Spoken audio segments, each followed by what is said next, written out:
할렐루야, 반갑습니다. 우리 사남 전도의 헌신 예배에 또 부족한 종을 불러주셔서 감사합니다. 사남 전도의 연차를 보고 제가 반가웠습니다. 제가 만약에 따진다면 그 전도에 들어가겠더라고요. 제가 75년생 구사학번, 아주 혜택받은 존재, 대수능 2번 친 세대, 처음 1세대, 학력고사 폐지된 세대, 그 세대로 살고 있습니다. 그래서 저는 여름에 잘 쳤기 때문에 겨울에는 놀았습니다. 하나님의 은혜로 6월 달에 시험 잘 치고 7, 8, 9, 10일 실컷 놀았습니다. 그래서 하나님께서 은혜를 주신 세대가 우리 구사학번 세대지요. 제가 따진다면 우리 사남으로 들어가게 되더라고요. 우리 사남 반갑습니다. 우리 찬양도 잘하시고, 우리 사회를 보시는 분은 교육자십니까? 아닙니까? 저를 안내해 주시고 하시길래 저는 교육자신가 했는데 한 가지 때문에 제가 교육자는 아니겠다 싶었어요. 양말이 발목 양말이더라고요. 계단을 올라가는데 목사님이 발목 양말이신데? 발목이 저렇게 훤히 드러나는데 성도들이 가만히 있을까? 막 혼자서 올라오면서 별 생각을 다 했어요. 황 목사님은 좀 굉장히 스펙트럼이 넓고 굉장히 다 양해를 하시는구나. 저는 전도사님이 발목 양말 신는 것도 저는 허락을 못 하거든요.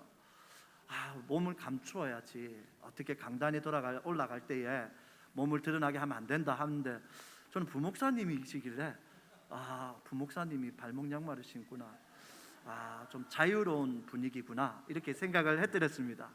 아니라서 참만 다행입니다. 마스크 빼도 됩니까? 빼면 안 돼요. 제 외모에 이게 80%를 차지하기 때문에, 이게 외모의 80%를 이게 가려주더라고요. 요즘은 너무 좋은 세상인 것 같아요. 딱 이 정도만 보면 저 인간 괜찮네 하십니다. 근데 벗으면 조금 별로예요. 벗고 싶지 않는데 벗겠습니다. 감사합니다. 우리 황 목사님이 너무 좋으셔서 우리 성도님들이 또 저를 아주 좋게 봐주셔서 감사합니다. 저도 이제 담임으로 간 지 5년이 되어서 제 눈빛만 보면 성도들이 알아요. 저 인간이 지금 무슨 소리 하려는가 하는 것을 다 압니다. 그래서 조금 제 표정에 따라서 성도들의 반응이 달라져요. 저는 처음에 들어왔을 때 좀 놀랬습니다. 강단이 원목이에요. 20년 전에 사라진 이 강단인데 요즘은 다 크리스탈이잖아요. 우와, 원목이야. 우와, 큰일이다. 이 무게가 있네. 어떡하지? 내가 말씀을 증거할 때 어떻게 증거해야 되지? 나는 크리스탈에서 증거했는데 원목이면 이게 무게가 있고 또 어르신들이 많고, 이거 언어 선택에도 이거 신중해야겠다. 어떡하지? 막 앉아서 막 고민했습니다. 근데 회장님이라니까 다행입니다. 왜냐하면 보통 강단에는 권위 있는 교회는 못 올라오거든요, 교육자 외에는. 그래서 처음에 기도를 밑에서 하시길래 원목이던만은 진짜 권위가 있구나. 아무나 강대상에 못 올라오는구나. 그래서 확인하고 싶었어요. 교육자님이신가 아닌가를. 마음이 많이 놓여서 감사합니다. 제가 서론이 많이 길었지요. 죄송합니다. 동해교회 설교를 목사님 부탁하시고 동해교회 홈페이지와 유튜브를 봤습니다. 기라성 같은 목사님들이 많이 다녀가셨더만요. 그래서 제가 내가 괜히 수락했나, 그냥 우리 교회에서 왕으로 있을 걸 괜히 남의 교회 가갖고 이게 주눅만 들어오는 건 어떠냐 싶어서 걱정이 많이 됐습니다. 어제 제가 3시까지 막 걱정을 했습니다. 믿어집니까? 제가 3시까지 걱정을 했습니다. 왜냐하면 우리 중고등부 아이들과 롤을 하기 때문에 새벽 2시까지 저는 롤을 해야만 합니다. 제가 중고등부를 맡고 있거든요. 우리 전도사님이 유치부하고 청년부를 맡아서 제가 중고등부를 맡을 수밖에 없어서 이 아이들을 맡아서 어떻게든 전도시키려면 얘네들이 게임을 하자면 12시에 1시에 전화도 해야 됩니다. 그래서 저는 어제도 늦게 잤어요. 긴장한 것은 이렇게 게임하고 내일 가서 설교하겠나 싶어서 긴장을 했더랬습니다.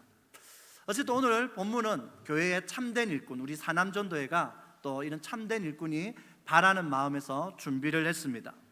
골로새서는요, 비교적 이 사도 바울의 후반기에 쓰여진 서신서입니다. 그래서 교리적이고 이론적이보다는요 조금 더 실질적입니다. 그리고 성도들을 더 잘 양육하기 위해서 사울 바울이 이제 따뜻한 심정으로 썼습니다. 그 전에 서신서를 보면 조금 신랄한 부분이 있습니다. 못하는 성도들에게는 야단도 있고 또 분노도 있고, 바울의 서신을 읽다 보면 조금 교회를 책망하는 아주 뚜렷한 징계가 또 경험이 되고 느껴질 때가 많습니다. 그런데 골로새서를 보면요 굉장히 푸근한 엄마 같아요. 아주 엉덩이도 토닥토닥 해주시고 일꾼이 되도록 이렇게 격려해주는 그런 느낌입니다. 오늘 골로새 교회를 향한 편지 가운데서 본문 25절에 보시면 나는 교회의 일꾼이라고 이렇게 고백을 합니다. 여기서 일꾼이라는 단어가 어떤 계급적인 의미가 포함되어 있는 단어가 아니지요. 교회의 성직자나 또는 목회자를 지칭하는 그런 의미의 일꾼의 단어가 아닙니다. 이 디아코노스라는 단어는요, 이것은 종이라는 단어인데요, 여기에서 집사라는 단어가 파생되었습니다. 곧 종으로서 일을 한다는 것이죠. 그러니 일꾼이라고 번역된 것은 참 잘된 번역인 것 같습니다.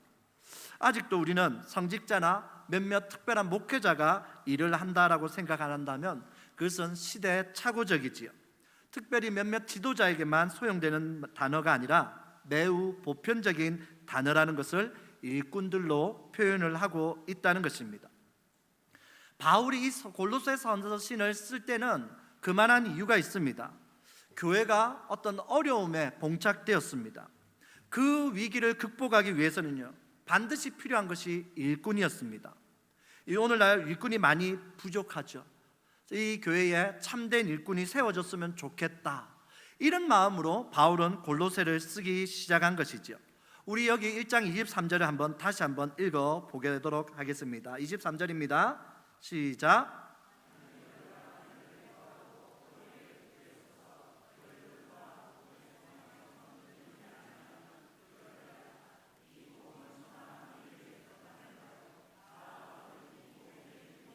되었노라.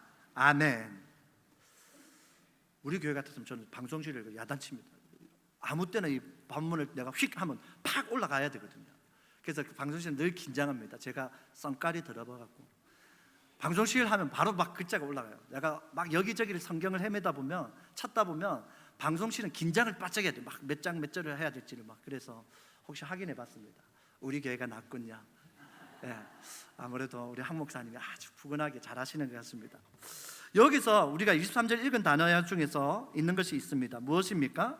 너희가 굳게 서서 또 흔들리지 아니하면. 곧 이런 단어를 볼 때에 이 교회가 지금 흔들리고 있고 무언가 어려움이 있다는 것을 우리가 짐작하게 됩니다. 그래서 바울이 이 교회에게 간절한 마음을 담아서 서신을 씁니다. 흔들리지 마십시오, 여러분. 더욱더 굳건하게 서십시오. 그렇게 교회의 일꾼으로 세워져 가십시오. 이런 마음이 지금 이 골로새서에 녹아져 있는 것입니다. 바울은 지금 골로새에 흔들리는 교인들을 향하여서 하나님의 참된 일꾼으로 세워졌으면 하는 바람으로 이 서신을 쓰고 있는 것이지요. 그 중에서 아주 주옥 같은 말씀이 있습니다. 우리 22절을 한번 읽어보겠습니다. 시작.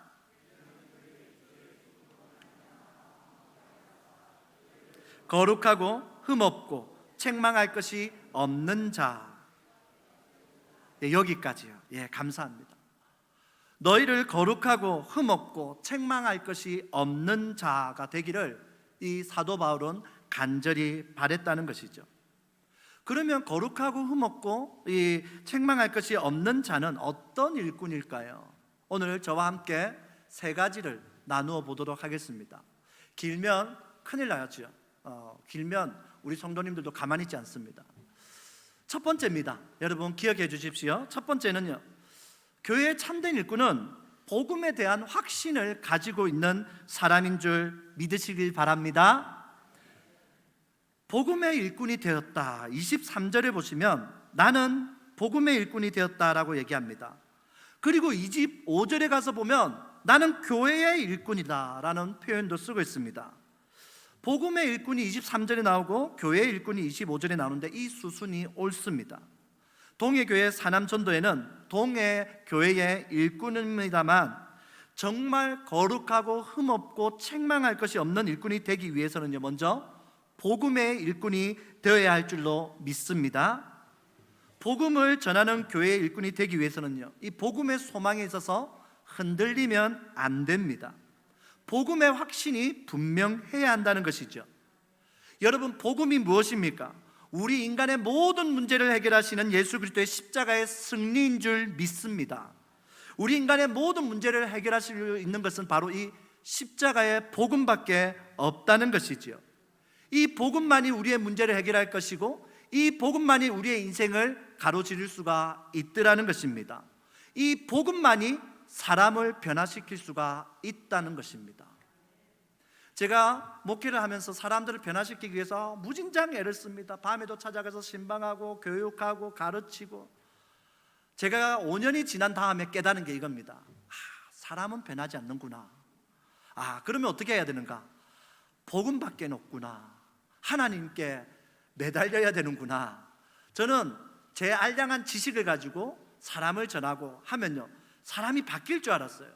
열심히 애쓰고 노력하면 저 사람은 변화가 될 거야, 교회 일꾼이 될 거야, 막 혼자 상상하고 흡족해하고 기뻐하고요, 밤새도록 연구한 것을 가지고 이제 구역장 교육에 가서 막 혼자서 막 냈다 1시간 동안 같이 막 소리를 지릅니다. 막 열변을 토하죠.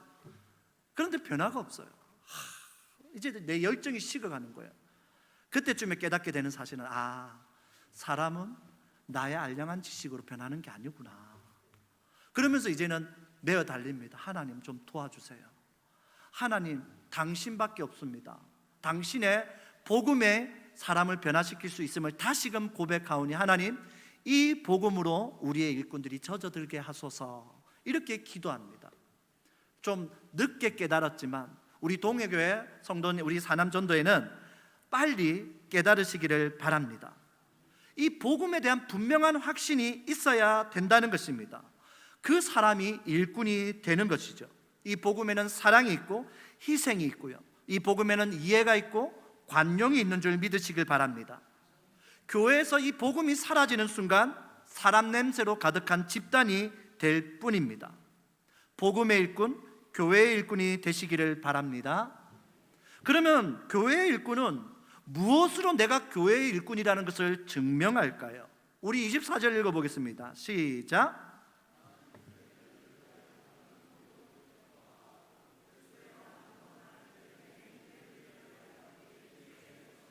아멘. 아멘입니다.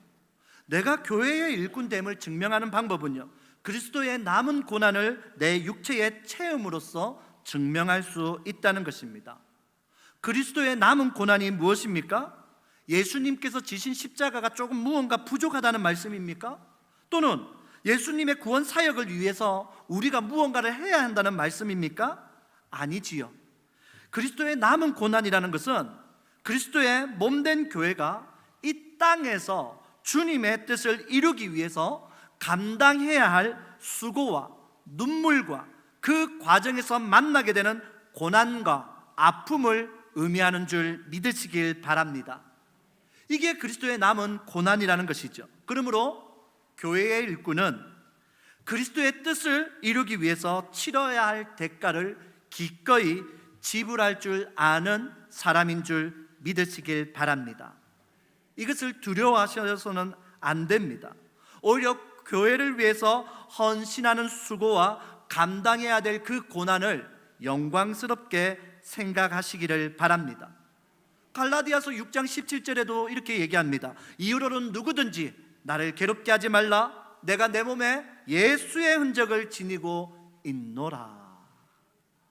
바울은 사실 사도권에 대한 많은 문제가 있었습니다. 예수님의 직계 제자도 아니지 않느냐, 예수님께서 가르침을 준 그런 제자가 아니지 않느냐. 그런데 네가 무슨 자격으로 복음을 전하고 우리 예루살렘 교회에서 네가 어떤 권위를 행사하려고 하느냐. 사실 초대교회에서는요, 바울의 사도권에 대한 여러 문제가 있었습니다. 우리야 믿음으로 고백하고 또 사도행전에 나오는 바울을 향하여서 사도라는 표현 때문에 우리가 고백하지만 그 당시의 문화에서 본다면요, 많은 사람들이 사도를 인정하기가 어려웠어요, 이 바울을. 그래서 바울은 늘 그럽니다. 나를 너무 괴롭게 하지 말라. 나 예수의 흔적이 있는 사람이야. 그건 무엇입니까? 예수 그리스도의 그 남은 고난을 내 몸에 채웠던 사람이라고. 예수 그리스도의 복음을 위하여서 감내해야 될 수고와 감당해야 될 고통과 눈물을 내 몸에 채운 사람이라고 이야기를 하고 있는 것입니다. 여러분, 그리스도의 일꾼은요, 이렇게 흔적으로 자신을 증명하는 줄 믿으시기 바랍니다. 여러분들이 아마 많은 목사님들이 예화를 쓰셔서 이 예화를 잘 아실 것 같아요. 미국 서부 개척 시대에 역마차에 있는 세 종류를 여러분 아시지요? 1등석, 2등석, 3등석이 있습니다. 근데 이 좌석들은 1등석, 2등석, 3등석이 언제 표가 나느냐면 비포장 도로를 가다가 이 마차가 부러지거나 또는 고장이 났을 때 1등석, 2등석, 3등석이 이제 구분이 되어집니다. 1등석의 승객은요, 마차에 바퀴가 빠져도요 그 자리에 앉아 있을 수 있는 사람들입니다. 양팔을 끼고 에헴하면서 앉아 있을 수 있지요. 2등석 사람은 무게 하중을 최대한 가볍게 하기 위해서 앉아 있어서는 안 되는 사람입니다. 내려야만 하는 사람이죠. 그렇다고 일을 하는 사람은 아닙니다. 내려서 길가에 서거나 또는 나무 그늘을 찾아야 됩니다. 그곳에서 마차가 고쳐질 때까지 기다리는 사람이 2등석이죠. 3등석에 있는 사람은요, 마부와 함께 이 빠진 바퀴를 고치든지 수리를 하고 또 마차를 함께 들어 올려줘야 될 사람이죠. 그래서 마부는요, 항상 이 승객들이 탈 때에 3등석 자리에 누가 앉았나를 눈여겨봅니다. 그래서 되도록이면 덩치가 좋고 건장한 남자가 그 자리에 앉기를 원하는 거죠. 왜? 마차가 고장났을 때에 도와줄 사람은 이 3등석에 앉은 사람이기 때문입니다. 여러분, 세상의 시각으로 보면요, 분명히 1등석에 앉고 싶습니다. 고장이 나든 무슨 상황이 발생하든 저는 좀 땀 흘리지 않고 그냥 편안하게 앉아 있고 싶습니다. 마치 비행기에 비즈니스석을 끄는 사람처럼요. 우리는 세상에서 누는 이런 1등석에 앉은 사람을 부러워합니다. 그리고 그런 인생을 살고자 애를 쓰고 전진하면서 달려가죠. 반면에 3등석 승객은요, 승객이긴 하지만 마부나 다를 바가 없습니다. 언제든 바퀴가 빠지거나 고장이 나면 마차를 들어 올려야 하기 때문이죠. 그렇다고 수고했다고 누가 수고했다라고 격려 한번 해줍니까? 말하지 않습니다. 이것이 3등석 승객이라는 것이죠. 사람들은 1등석을 사모하고 부러워하지만 온갖 굳은 일을 다하는 3등석을 외면하고 싶지만, 그러나 하나님의 나라와 교회에서는 상황이 다른 줄 믿으시길 바랍니다. 교회의 참된 일꾼은 이 3등석에 앉아있는 사람인 줄 믿으시길 바랍니다. 우리 교회에 문제가 생겼습니까? 어려움이 생겼습니까? 그렇다면 팔을 걷어붙이고 나서는 사람, 같이 땀 흘리고 기꺼이 고난에 동참해주는 사람, 그 사람이 참된 일꾼임을 믿으시길 바랍니다. 1등석에 앉아있는 사람은요, 교회에 문제가 있든 없든 내 경건생활만 유지하면 됩니다.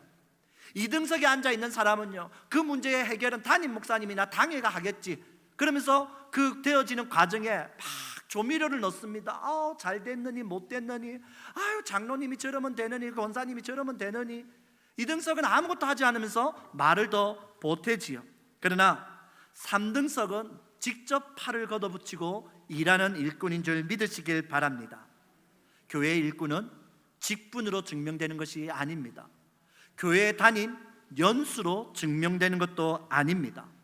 내가 날마다 내 육체에 무엇으로 채워가고 있는가로 증명되는 줄 믿으시길 바랍니다. 우리 사남 전도회는 이런 일꾼들이 되시기를 바랍니다. 두 번째입니다. 교회의 참된 일꾼은 어떤 일꾼입니까? 하나님의 뜻을 이루고자 하는 분명한 의지가 있는 일꾼입니다. 우리 25절 읽어보겠습니다. 시작. 내게 주신 직분을 따라 하나님의 말씀을 이루려 함이니라. 아멘. 여기서 하나님의 말씀을 이룬다는 것이 무엇입니까? 하나님의 뜻을 이룬다는 거예요. 곧 교회의 참된 일꾼은요, 하나님의 뜻을 이루기 위한 의지를 가진 사람인 줄 믿으시길 바랍니다. 우리 사남전도회는 이미 찬양에서 그 고백이 드러났잖아요. 저는 이런 일꾼인 줄 믿습니다. 이런 결심과 이런 의지가 있는 사람이 교회의 참된 일꾼이 되는 것이지요. 바울도 자신이 그런 의지를 가지고 하나님의 일꾼으로 사역했다고 고백을 합니다. 그러나 우리는 사실 연약함이 있습니다. 이 부분에서 많이 약하죠. 항상 누구의 뜻이 우선입니까? 하나님의 뜻은 차선이지요. 우리의 입술로는 하나님의 뜻이 우선입니다 하지만 저도 제 아들 교육 문제를 따지면요, 하나님께서 하시옵소서 하지만 이미 어느 학원을 보낼 것인가, 영어는 어느 원어민에게 배울 것인가, 이 원어민은 지금 필리핀 출신인가 아니면 호주 출신인가 영국 출신인가, 이것부터 따집니다. 기도는 하나님께 맡깁니다. 하나님, 우리 아이를 양육해 주십시오. 이 교육의 불모지인 울산에서 교육 잘 받게 해 주십시오. 막 기도합니다. 그러나 하나님의 뜻보다는 먼저 무엇입니까? 내 뜻과 내 의지대로 결정합니다. 혹시 영어 선생님이 필리핀 안 됩니다. 학원 바꿔버립니다. 수학 교수 선생님 학벌이 어떻게 되시죠? 부산대요? 좀 간단한데. 좀 경남권은 좀 그렇잖아요. 경남권은 아무리 똑똑해도요, 이 티칭에 따라서 또 다르거든요. 이 부산 사람들은, 경상도 사람들은요, 티칭이 조금 딱딱합니다. 아시죠? 저는 서울 사람을 선호합니다. 왜? 부드럽거든요. 티칭도 되게 부드러워요. 그래서 수업 내용에 참관해 보면 아이들에게 자유권도 주고 또 생각할 수 있는 사고력도 키우면서 잘했어, 이런 격려가 있어요. 근데 경상도 교수들, 이 강사들은 아시죠? 안 풀었나? 뭐하노 지금? 멍하게 앉아갖고 빨리 풀러 안 했나? 니 이래갖고 집에 가겠나? 그 수업을 듣는 순간 마음이 팍 올라옵니다. 어떡하지? 항상 뜻은 하나님, 당신의 뜻에 따르겠습니다. 하나님 도와주세요. 그러니까 기도는 그렇게 하면서 이 우리의 연약함 때문에 하나님의 뜻은 차선이 돼버리고요, 제 뜻이 우선이 될 때가 참으로 많더라는 것입니다. 그러나 진정한 교회의 참된 일꾼은요, 하나님의 뜻이 1번이 되는 줄 믿으시기를 바랍니다. 교회의 일은 결코 세상의 지혜나 세상의 논리 또는 세상의 경험으로 되어지는 일이 아닙니다. 회사마다 경영 방식이 있죠. 경영 철학이 있습니다. 교회에도 사역의 방식이 있습니다. 그 사역의 방식은 우리가 읽지 않았지만 29절을 한번 읽어보겠습니다. 시작. 나도 내 속에서 능력으로 역사하시는 이의 역사를 따라 힘을 다하여 수고하노라. 아멘. 능력으로 역사하시는 이의 역사를 따라서, 이게 교회 사역의 원리인 줄 믿으시길 바랍니다. 교회의 일꾼은요, 이 성령님의 능력을 힘입지 않으면요, 결코 일할 수가 없습니다. 교회에는 의인이 올까요? 죄인이 올까요? 죄인입니다. 단디 아셔야 됩니다. 우리는 다 죄인이에요. 죄인인데 마치 우리가 의인인 것처럼 굴 때가 있습니다. 그래서 여러분들이 교회 일을 하다 보면요, 분명히 상처를 받습니다. 아니 왜 일을 그 모양으로 했습니까? 아니 왜 장로님 그렇게 하셨어요? 아니 권사님 그렇게 했어서 되겠습니까? 우리는 다 죄인이기 때문에 그런 이야기를 들으면서 일을 해요. 그래서 상처가 되죠. 다시는 일 안 해. 교사 하나 봐라. 아니 선생님 어떻게 아이를 5명 맡겼는데 어떻게 연말이 되니까 1명밖에 안 남았습니까? 막 이러면 다시는 교사 안 해 내가. 아니 집사님 구역을 역 가정을 맡겼는데 아니 연말이 됐는데 2가정만 남았습니다. 아니 이게 어찌 된 일입니까? 이러면 다시는 내 구역장 안 해. 우리는 이럽니다. 연말이 되면 제일 힘든 게 구역장 섭외예요. 교세 섭외라고요. 이 교사 섭외라고요. 찬양팀은요, 섭외 안 해도 들어옵니다. 왠지 아시죠? 요즘은 노래방 문화가 발달해서요, 아주 노래를 잘 불러요.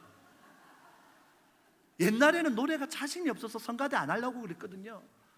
옛날에는 이 노래방 문화가 없다 보니까 자기 목소리를 좀 잘 부르는지 모르기 때문에 안 하려고 했어요. 요즘은 트롯맨을 나도 너무 많이 불렀어요. 가끔 이 성가곡을 듣다 보면 뭔가 꺾는 소리가 들려요. 이거는 이찬원 건데 막 제가 듣다 보면요, 우리 찬양팀도 보면 가끔 꺾는 음을 해요. 이거는 트로트 기술인데. 여러분 요즘은 노래방 문화가 잘 돼 있었어요. 노래를 잘해요. 그래서 찬양팀 하지 말라고 해도요, 찬양팀은 미어 터집니다. 그런데 교사해라, 구역장 섬겨달라 하면요, 다 손사래를 칩니다. 왜요? 일하다가 욕먹거든요. 근데 여러분 아셔야 돼요. 교회는 누가 온다고요? 죄인이 와요. 그래서 교회는 제가 5년 동안 깨달은 게, 교회는 종합병원이구나. 아픈 사람들만 오는구나. 저는 안 아픈 게 아니에요. 저도 아파요. 미치도록 아픈 사람이에요. 저는 이 주둥이가 좀 아픈 것 같아요. 그래서 조금만 일만 못하면요, 제가 젊잖아요. 아직까지는 제가 그래도 아직 50대가 안 됐으니까 뭐가 조금만 일이 안 되어지면, 제 생각에는 분명히 일이 이렇게 돼서 이렇게 돼야 되는데 이게 로지컬인데 왜 이게 안 돼 있지? 집사님 부릅니다. 집사님, 왜 이게 이렇게 하기로 했는데 안 돼 있습니까? 갑자기 우리 애가 아팠어요. 아니, 애가 아프면 병원 데리고 가시면 되죠. 병원 갔다가 오셔서 일을 하셔도 충분하지 않습니까? 그럼 이제 마음이 상하는 거야. 목사님이 어떻게 돼? 그렇게 말할 수 있냐고. 근데 나는 빨리 이 일이 처리돼야지만 다음 일이 진행이 되니까 서로 말하는 입장이 다 다른 거예요.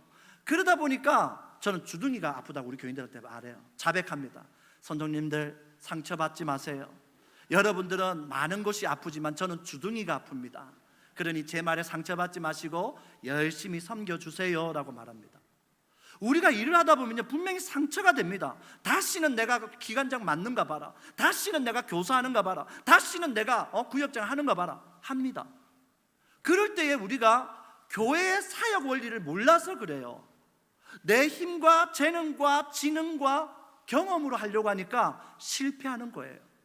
아까 무엇을 한다고요? 역사하는 능력으로 사역을 하는 것입니다. 성령님께서 기름 부어주심을 경험하지 않으면 감당하기가 힘듭니다. 저도요, 아주 설교를 막 준비하다 보면요, 맛깔나게 이 조미료를 막 넣고요, 막 설교 구성이 잘 짜진 날이 있습니다. 잠이 안 와요. 어떻게 이 설교를 내가 멋지게 재미나게 이렇게 설교할까? 그래서 딱 앞에 서서 설교를 합니다. 그럼 우리 성도들은요, 눈빛이래요. 무슨 소리 하는 거야 저거? 뭐야? 이제 저는 이제 제 연구한 학문, 제가 그동안 참조했던 논문들 막 읽은 것에 대한 자랑들 막 그런 것으로 얼룩져 있는 거예요. 그것으로 버무려 놓고는 설교 잘 됐어, 역시 서목사야, 역시 서목사야. 그러면 꼭 실패를 하더라고요. 죽 썼다, 이번에는 이번 주는 뭐가 안 되겠다. 그래갖고 빨리 15분 만에 끝내버려요. 그럼 막 성도들이 목사님 너무 은혜로워요. 어떻게 15분 만에 주일 설교가 끝날 수 있나요? 짧은 것이 은혜구나. 제가 그때야 깨달았습니다. 점점 길어져서 죄송합니다. 교회 일은요, 성령으로 능력을 덧입지 않으면요 못합니다. 이 사람이 저기서 수근거리면 금방 마음이 상해요. 저기서 내가 한 일에 대해서 평가한다 이런 느낌이 갑자기 들기 시작하면 못합니다. 그래서 조금 일하다가 퍼질러지고 앉아버지고 넘어지는 사람들이 속출하는 것이죠. 여러분, 성령님은 능력이신 줄 믿으시길 바랍니다. 그 능력을 덧입어야지만이 담대함이 생겨요. 담대함으로 교회 일을 하는 거예요. 그렇게 일을 하면요, 되나? 쓰겄나?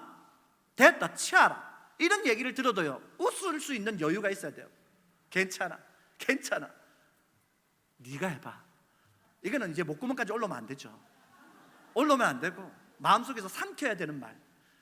그럴 때마다 누가 이랬니 저랬니 할 때마다 웃음으로 넘기기 위해서는요, 성령 하나님의 능력을 덧입지 않으면 안 된다는 것을 여러분 기억하시기를 바랍니다. 성령의 은혜 없이는 교회 일에 덤벼들어서는 안 돼요. 내가 무언가를 맡았습니까? 여러분 죽어라고 기도하십시오. 하나님, 성령을 덧입혀 주십시오. 그 어떤 소리에도 담대해질 수 있는 마음을 주십시오. 그리고 포기하지 않는 마음을 주십시오. 그러지 않고서는 교회 일은 할 수가 없어요. 왜? 교회는 아픈 사람들이 많이 오거든요. 아픈 사람의 특징이 뭡니까? 만사가 귀찮아요. 만사가 귀찮아서 뭐가 조금만 싫은 게 나오면요, 대번에 지적합니다. 아픈 사람들의 특징이죠. 우리 남편분들은 잘 아실 거예요. 아내가 아프면요, 이 살얼음판을 걷는 것 같습니다.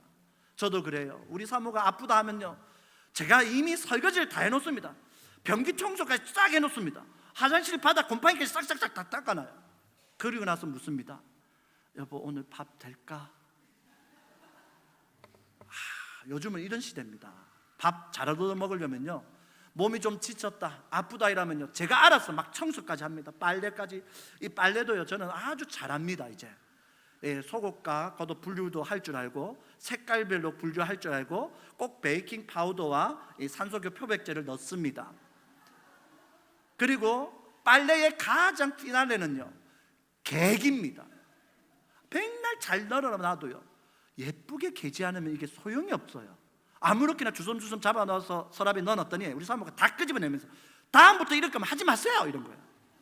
아, 그렇구나. 개기를 잘해야 되는구나. 그래서 가르쳐 달라 했어요. 그래서 제가 잘 갭니다. 여러분, 사람은 다 아파서 그래요. 아프니까 이 말 저 말을 합니다. 그럴 때 여러분들이 하실 일은 하나님 성령으로 기름 부어 주십시오. 담대함을 주십시오. 이 일을 끝까지 해낼 수 있게 해주십시오.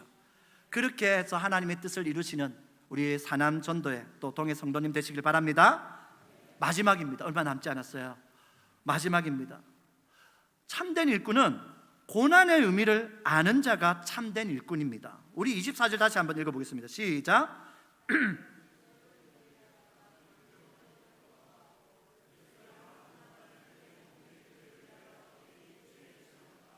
아멘. 지금 고난을 보세요. 이 바울이 해석하는 고난이 굉장합니다. 여러분, 우리도 고난을 만나면요, 원망하고 불평하고 환경을 탓할 것이 아니라 저 사람의 입에서 나온 말 때문이라고 탓할 것이 아니라 이 고난과 고통을 해석을 잘하는 지혜가 있으시기를 바랍니다. 나는 고난 당할 때마다 기뻐해. 그것은 예수를 위한 일이니까. 벌써 해석부터가 다르지 않습니까? 우리는 누가 조금만 말 한마디 하면 마음이 금방 상합니다. 누가 조금만 손가락질하면 금방 마음 상해서 다시는 안 해. 그러나 여러분, 바울 보세요. 누가 나를 향해서 욕합니다. 네 사도냐? 아니잖아. 근데 왜 전도해? 왜 우리 교회에서 이런 영향력을 행사해? 너 사도냐? 아니잖아. 나와. 여러분, 그럴 때마다 어떻습니까? 위축될 수 있습니다. 마음이 많이 시험이 들 거예요. 그런 고통과 고난이 올 때마다 바울은 어떻게 합니까? 그 고난을 해석하는 것이 다릅니다. 아, 이것은 내가 예수의 일을 하고 있기 때문에 욕먹는 거구나. 얼마나 멋진 해석입니까? 여러분, 누군가 여러분들을 향해서 손가락질하고 뭐라 하면요, 아, 내가 예수의 일을 잘하고 있구나 생각하십시오. 그것이 고난을 해석하는 방법입니다. 고난을 바르게 해석할 수 있는 능력을 키우십시오. 그렇지 않으면 여러분, 고난 앞에 우리는 잠식당하고 무너지고 넘어져서 그 누구도 그 앞에서 교회의 일을 하려고 들지 않을 것입니다. 바울의 고난을 보십시오. 40에 하나 감한 39대를 맞는 매를 5번이나 맞았다고 합니다. 태형을 3번이나 맞았고요, 돌로도 맞아봤습니다. 배 타고 가다가 3번을 파손당했고요, 일주일 동안이나 바다에 둥둥 떠 있었습니다.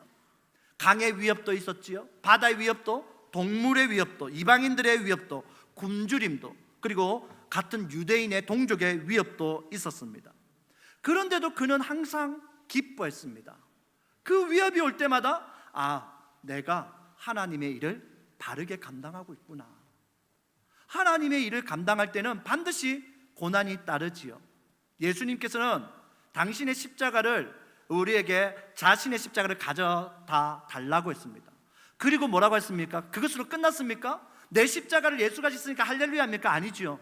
너희의 십자가를 지고 나를 따르라고 했습니다. 여러분, 그러므로 우리가 교회 일을 할 때 고통당하고 있습니까? 손가락질 받았습니까? 상처를 입었습니까? 잘하고 계시는 줄 믿으시길 바랍니다. 그 복음은 우리가 예수를 위하여서 당하는 고난임을 기억하시기를 바랍니다.